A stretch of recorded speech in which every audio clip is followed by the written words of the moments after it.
저와 여러분이 너무나 좋아서 따르고 있는 우리 주 예수님은 사람들에게 하나님의 나라를 여러 가지 비유를 통하여 말씀하셨습니다. 그 중에서 우리가 오늘 함께 보고자 하는 말씀은 포도원 품꾼에 대한 비유입니다. 예수님은 비유나 설교를 하실 때 사람들이 이해하기 어려운 개념을 가지고 설명하지 아니하셨고, 당시 사람들의 일상과 생활과 친숙하고 접하기 쉬운 이야기들을 통하여 하나님 나라가 무엇인지 드러내셨습니다.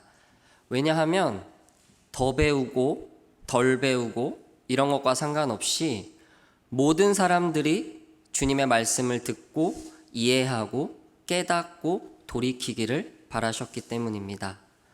저와 여러분은 오늘의 말씀을 통하여 하나님 나라, 이 세상 나라가 아니고 하나님 나라의 작동 원리, 법칙에 대해 보고자 합니다. 혹시 성도님들께서는 일용직 혹은 단기 아르바이트 경험이 있으실까요? 다행히 저는 그런 경험들이 조금 있어서 오늘의 말씀을, 오늘의 본문을 이해하는데 조금 더 도움이 되었습니다.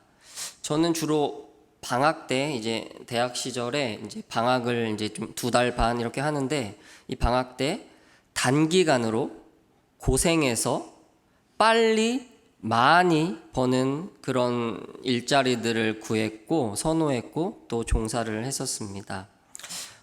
택배 상하차도 해봤었고, 야간에 하는 공장에서 이제 피스, 이제 나사 아시죠? 나사 박는 일도 했었고, 또 친구들과 아침 일찍 새벽에 일용직 사무실에 나가서 봉고차를 타고 바로 현장에 투입되는 그 건설 보조 업무도 했습니다. 그 당시에 시급이 한 3,000원, 2,500원에서 3,500원 그 사이 정도 하던 시절인데, 일용직 같은 경우는 한 6만 원, 6만 5천 원 정도 받았고, 제가 그때 했던 야간 일은 거의 8만 원에서 10만 원 이 정도 받았습니다. 많이 받았죠? 네. 그래서 인력 시장에 나가서 일을 해보신 분들은 아시겠지만 새벽에 인력 그 사무실에 가야 합니다. 그러면 이렇게 일꾼들이 필요한 사람들이 이렇게 봉고차를 몰고 와요. 그래서 몇 명 있냐고 하고 몇 명 그 봉고차를 바로바로 태웁니다. 태워가지고 이제 봉고차는 어디를 가냐면 일하는 현장으로 바로 가는 거예요. 그래서 그 현장으로 데리고 가서 일을 시킵니다. 그리고 정해진 시간 동안 이제 일을 다 하고 마치고 나면 그날 그 자리에서 바로 현금으로 이렇게 일당을 주고, 저는 주로 친구들이랑 이제 일이 끝나면 사우나를 바로 갔던 기억이 있습니다. 그리고 인력 사무실은 지금도 좀 이해는 안 되는데, 인력 사무실은 그렇게 하는 일은 없는데 꼭 수수료를 5,000원 정도씩 뗐던 것으로 기억을 합니다.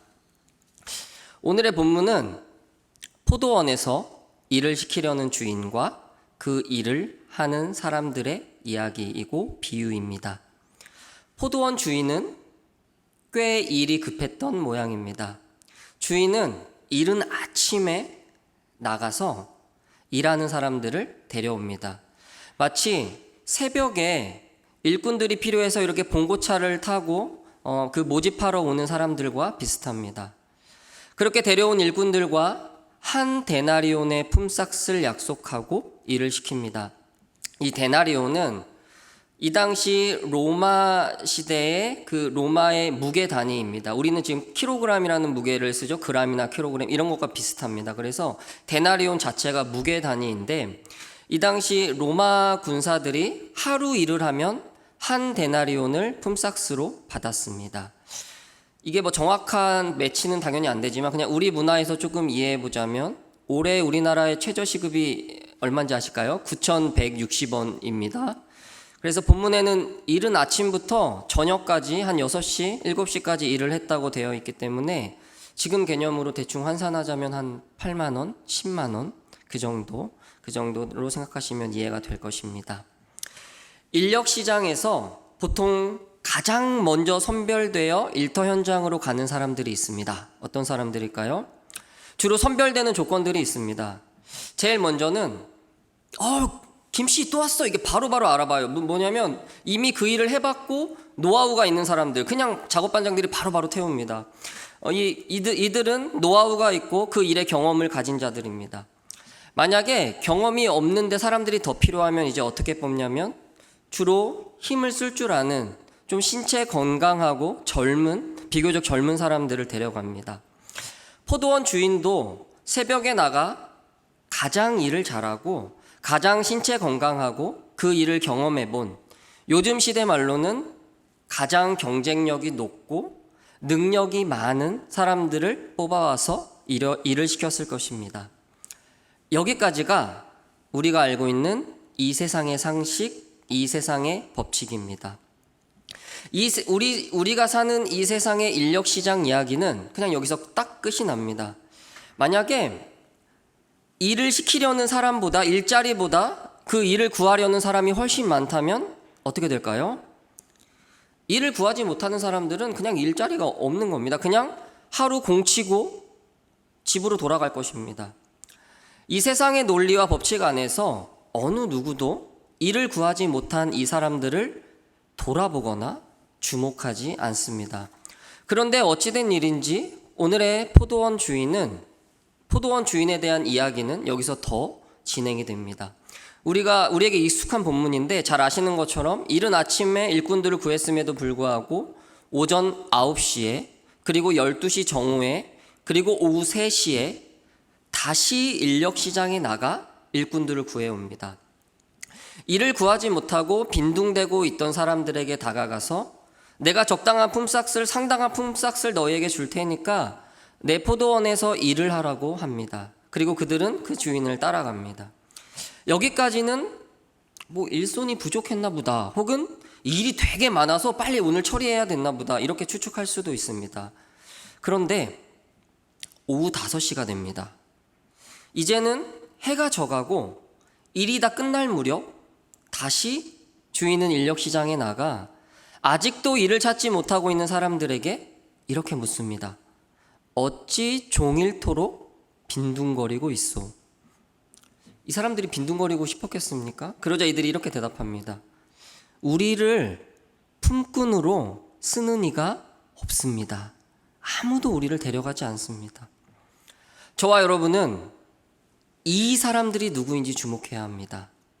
이들은 하루 벌어서 하루 먹고 사는 사람들입니다. 만약 일을 구하지 못한다면 굶는 사람들입니다. 다음 날이 되었습니다. 이 사람들이 일을 구했을까요?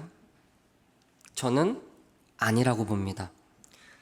일을 잘 구하는 사람들은 계속 잘 구할 것이고, 일을 못 구하는 사람들은 계속 못 구하는 게 이 세상의 법칙입니다.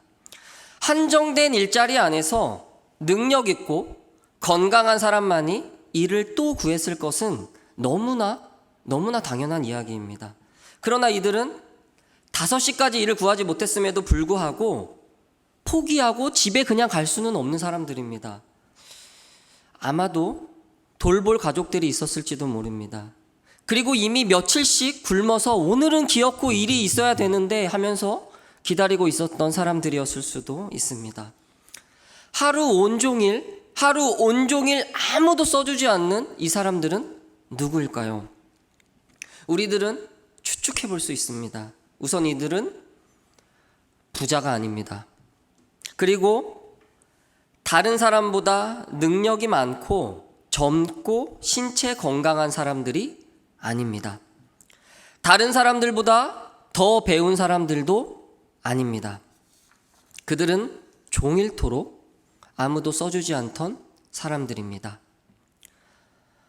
헐벗고 굶주린 사람들, 늙고 힘이 없고 병든 사람들, 신체적 장애를 가진 사람들, 태어나자마자 부모에게 버림받은 고아들, 남편에게 버림받은 과부들, 평생 일만 했음에도 불구하고 여전히 폐지를 줍고 있는 수많은 사람들, 마음의 상처로 인해 고통받고 있는 사람들, 알코올에 의지하여 하루하루 살아가는 사람들, 수많은 난민들, 수많은 노숙자들, 심령이 가난하고 애통한 사람들, 하나님이 주시는 복을 받는 그 대상과는 너무나 거리가 먼 사람들이 흔히 세상에서 말하는 낙오자들, 실패자들, 정죄받고 소외받던 죄인들입니다. 성도 여러분, 사실 예수님 만나기 전에 저와 여러분의 모습이 아닐까요? 그런데 여기서 이상한 일이 벌어집니다. 어떤 이유에선지 곧 일이 이제 끝날 저녁이 되었는데 주인은 그런 그들을 데려다가 일을 시킵니다. 아무도 관심 갖지 않고 아무도 돌보지 않았던 그들에게 일을 시키는 겁니다.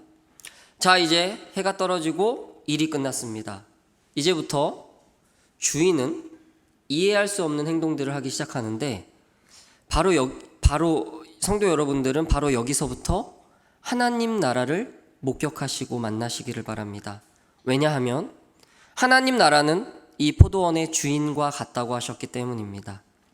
주인은 잘 아시는 것처럼 먼저 나중에 온 사람, 일을 적게 한 사람부터 불러서 품삯을 줍니다. 사실 이것부터 좀 상식에 어긋납니다. 보통은 종일토록 수고하고 열심히 한 사람들을 먼저 불러서 칭찬하고 수고했다고 얘기하고 품삯을 주는 것이 세상의 이치입니다. 그러나 주인은 나중 온 자부터 먼저 대우합니다.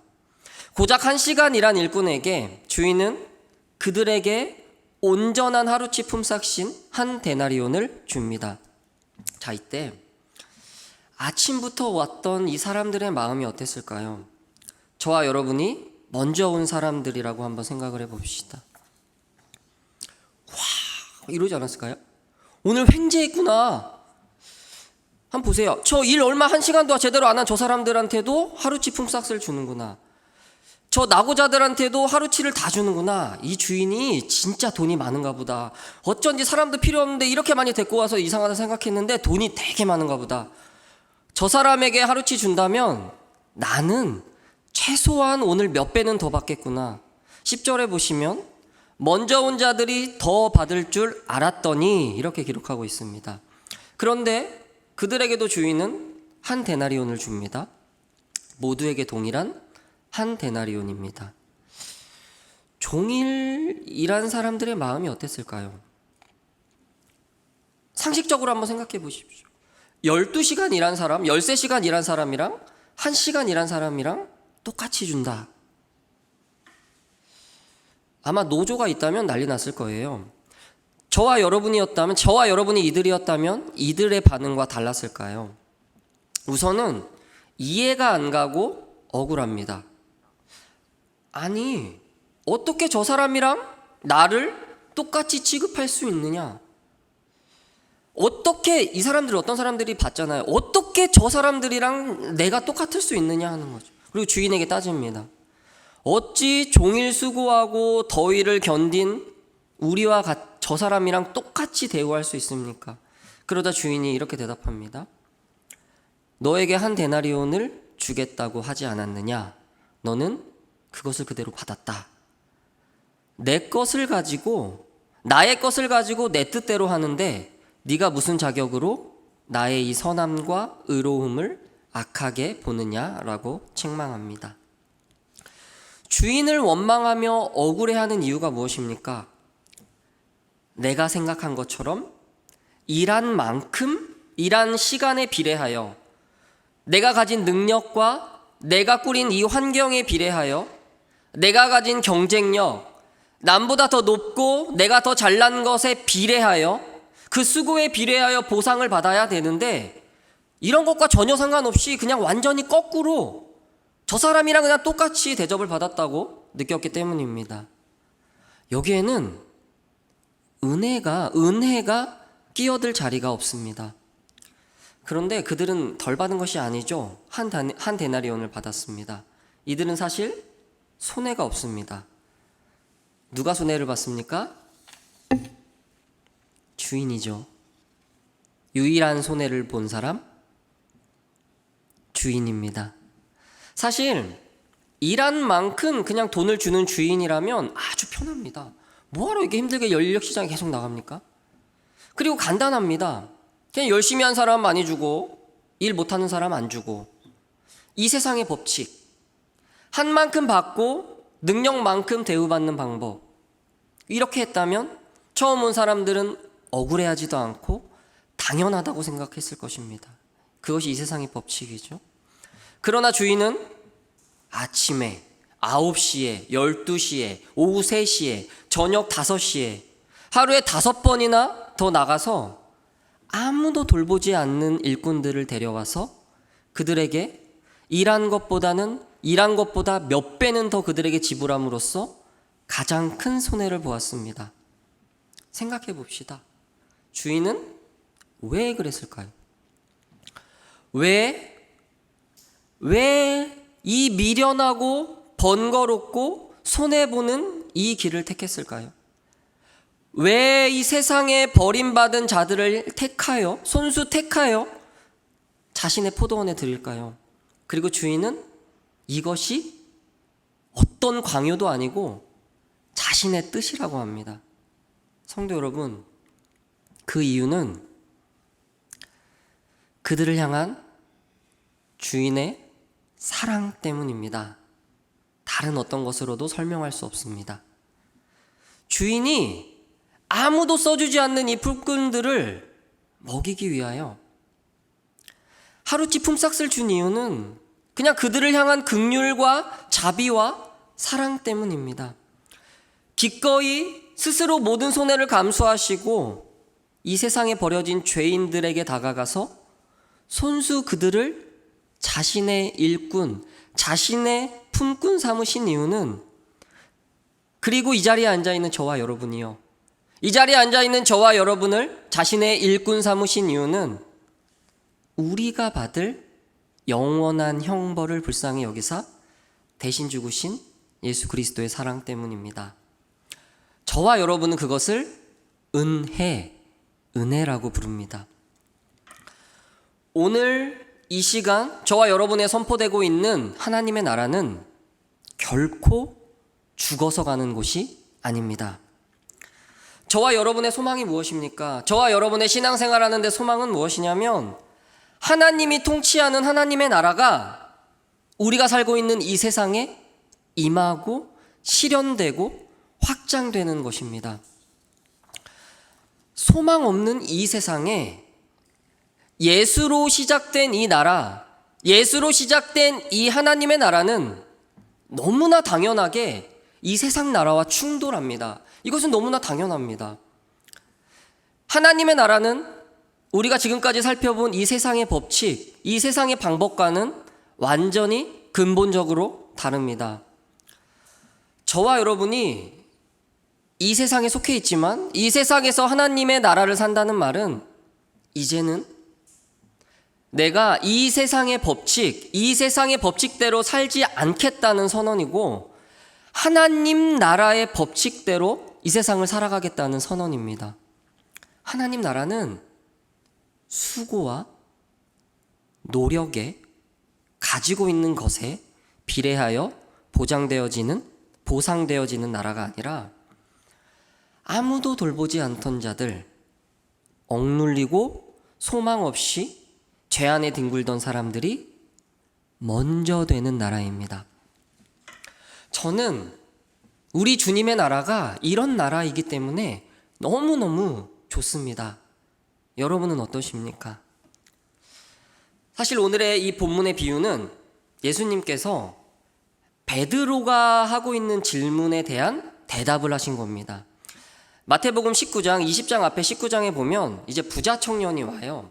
부자 청년이 예수님에게 와서 어떻게 해야 내가 영생을 얻습니까? 이렇게 묻는데 예수님이 이제 이러시죠.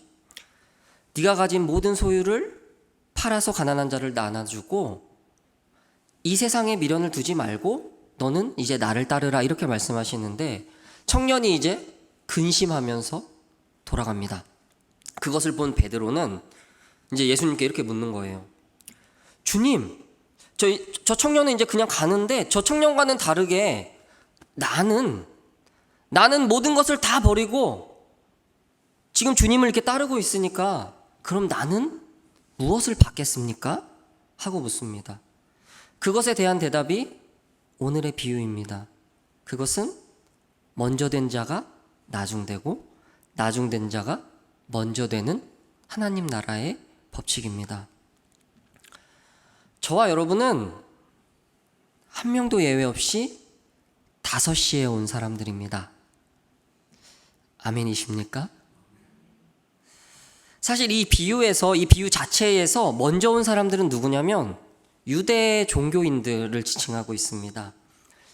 이 사람들의 입장에서 보자면 우리는 유대인도 아니고 이방인의 한참 지역적으로 예루살렘에서는 뭐 보이지도 않는, 시대적으로도 그렇고, 이 사람들이 보는 입장에서 우리는 5시도 아니고 한 5시 50분, 5시 55분 이쯤 온 사람들입니다.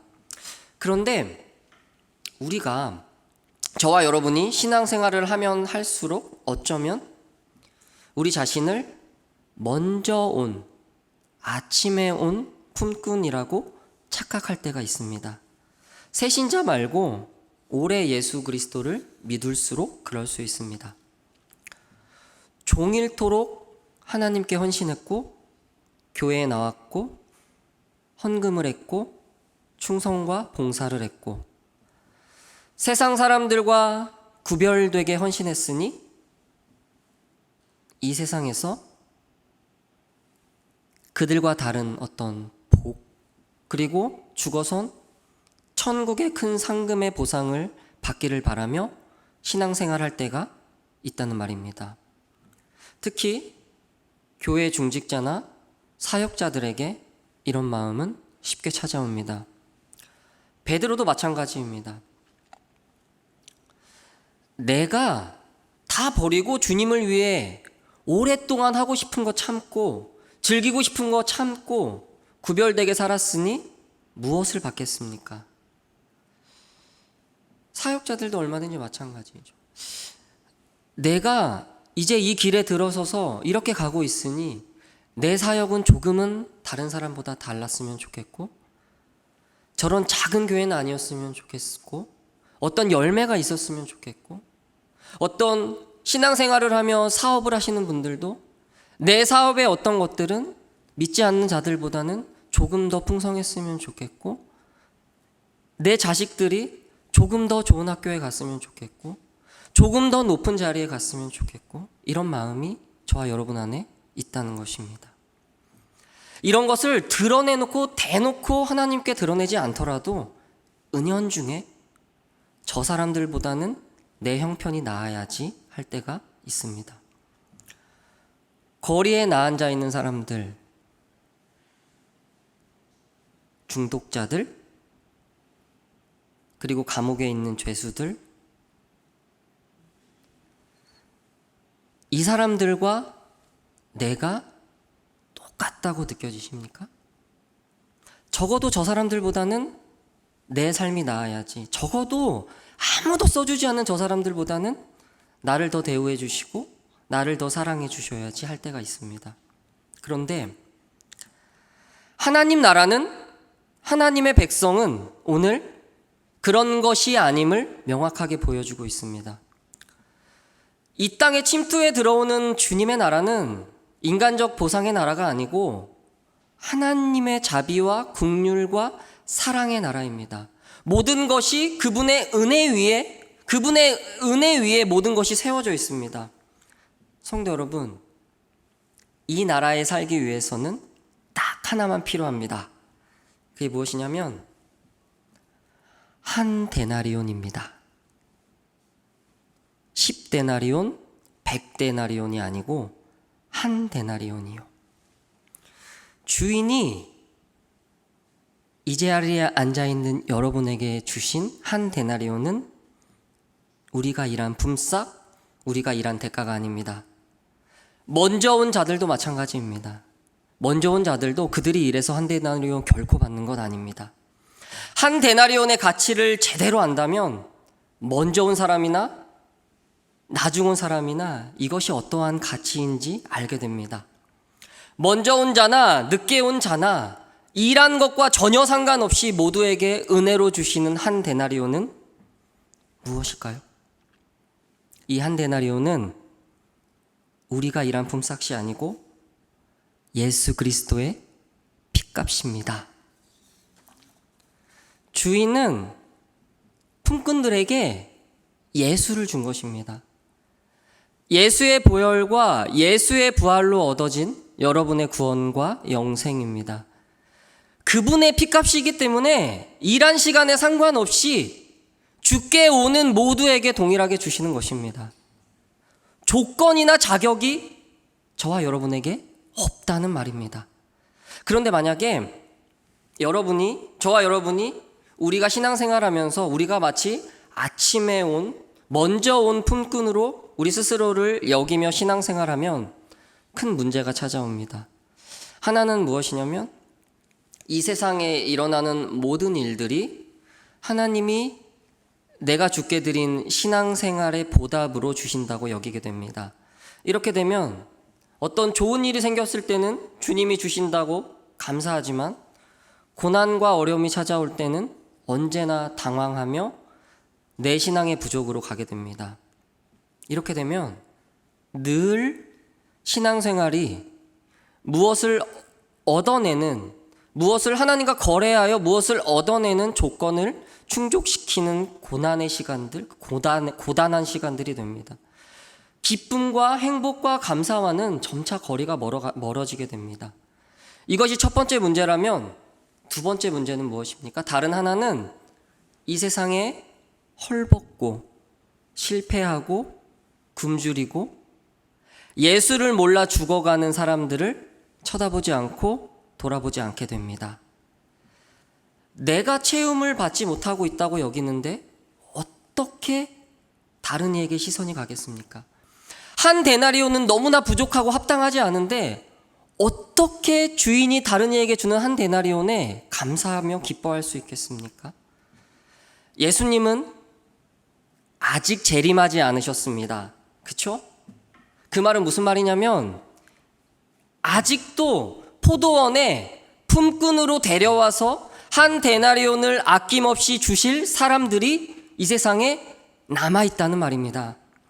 아무도 거들떠보지 않는 사람들을 보시고 아파하시며 그들을 사랑과 주의 자비와 복음으로 돌볼 하나님의 일꾼들을 주님은 오늘도 여전히 기다리며 찾고 계신다는 말입니다. 추수할 게 너무 많다고 하십니다. 추수할 게 너무 많은데 뭐가 없다고 하십니까? 일꾼이 없다고 하십니다. 추수할 게 없는 게 아니고 추수할 게 넘쳐나는데 일꾼이 없다고 하십니다. 포도원에 아직 들어와야 될 사람들이 아직도 많은데 이 세상에 아직도 많은데 그들을 데려올 일꾼이 아직 없다는 말입니다. 이 말은 예수의 피값인 한 데나리온에 만족하지 못하고 여전히 이 세상에 미련을 두고 있는 자가 많다는 말입니다. 성도 여러분, 이 세상 살아가는데 한 데나리온이면 충분하지 않습니까? 저와 여러분이 신자라고 하면서 남들보다 열심을 내는 이유가 더 많은 보상을 받고 더 많은 안락한 삶을 위해서가 되어서는 결코 안 됩니다. 하나님 나라는 그런 사람들과 거리가 멀다고 말씀하십니다. 저와 여러분이 살아가는 주님의 나라는 은혜의 나라입니다. 여러분은 은혜의 나라를 살고 계십니까? 아니면 이 세상의 법칙이 당연한 그 나라에 살고 계십니까? 하나님께서 저와 여러분을 이 땅 가운데 허락하신 그 삶 동안에 우리의 우월을 느끼며 우리는 계속해서 신앙생활을 할 것이에요. 할 것인데 그 신앙생활을 하는 시간 동안 우리가 헌신하면서 어떤 보상을 얻기 위하여 살 것인지 아니면 그런 거 말고 나 충분합니다. 주께 고백하고 이제는 내가 아니고 우리 가족이 아니고 아무도 돌보지 않는 그들을 위해 살 것인지 여러분은 선택해야 합니다. 매 새벽마다 매 수요마다 하나님 나라가 이 땅 가운데 임한다고 기도만 할 것이 아니고 어떤 삶이 하나님 나라가 임하는 삶인지 우리는 고민해야 합니다. 하나님 나라의 백성은 예수로 시작되어 그의 은혜 위에 세워진 이 나라를 우리가 살고 있는 이 세상에 실현시켜 나가야 하는 사람들입니다. 사랑하는 성도 여러분, 이 세상은 너무 잘 아시잖아요. 합리와 공평과 법, 이런 것이 상식입니다. 이런 것이 지배합니다. 세상에서는 힘이 있는 사람과 힘이 없는 사람은 결코 뒤바뀌지 않습니다. 먼저 된 사람은 먼저 되고 나중된 자는 나중됩니다. 그러나 하나님의 나라는 은혜의 나라이기 때문에 이게 바뀌는 겁니다. 이 나라만이 그리고 영원하다고 하십니다. 이 나라는 예수 그리스도 한 분 때문에 힘 있는 사람이나 힘 없는 사람이나 그런 것과 상관없이 하나가 되는 나라입니다. 여러분은 이 세상을 살고 있습니다. 저와 여러분은 이 세상을 살고 있는데 우리가 이 세상에 있으나 결코 이 세상에 속하지 않은 자, 부디 그분의 나라를 사십시오. 매일매일 그분의 나라를 사십시오. 죽어서 사는 건 아닙니다. 저와 여러분이 하나님께 드리고 있는 그 어떤 헌신도, 그 어떤 봉사도, 그 어떤 삶의 드림도 예수 그리스도의 피값인 한 데나리온에 비하면 아무것도 아닙니다. 저와 여러분은 이것을 인정할 때, 이것이 얼마나 큰 가치인지 알게 될 때 그 은혜의 나라를 살게 될 것입니다. 은혜 위에 세워진 여러분의 삶을 살게 될 것입니다. 그래야, 이게 먼저 돼야 여러분보다 나중에 오는 그들도 동일하게 받는 이 한 데나리온의 시기와 질투가 아니라 기꺼이 기뻐할 수 있게 됩니다. 죽기 전에 강도도 한 데나리온 받게 됩니다. 우리 안에 억울함이 아니고 그 사람도 은혜를 받아 하나님 나라에 들어갔구나. 그리고 죽기 직전에 하나님 나라가 무엇인지 알게 되었구나. 감사하다. 이 자리로 가야 합니다. 그래야 주인과 함께 거리에 나가, 주인과 함께 이 세상에 나가 일거리를 못 찾아, 써주는 사람이 하나도 없어, 아무도 돌아보지 않아서, 복음의 소식을 듣지 못해서 죽어가고 있는 사람들에게 갈 수 있게 됩니다. 여러분에게 기쁜 소식이 있습니다. 여러분을 써줄 포도원 주인이 있습니다. 오기만 하면 그분이 한 데나리온을 주십니다. 여러분 때문에 그분이 세상에 오셨습니다. 이것이 복음입니다. 이 복음을 선포하라고 주님은 여러분을 부르셨습니다. 사랑하는 성도 여러분, 부디 주께서 허락하신 여러분의 한 번뿐인 귀한 인생의 여정이 포도원 주인과 그 영원한 그가 통치하는 이 나라를 일궈가는 이 거룩한 여정에 기쁨으로, 보상이나 질투가 아니고 기쁨으로 참여하는 여러분의 신앙의 여정이 되시기를 주의 이름으로 소망합니다.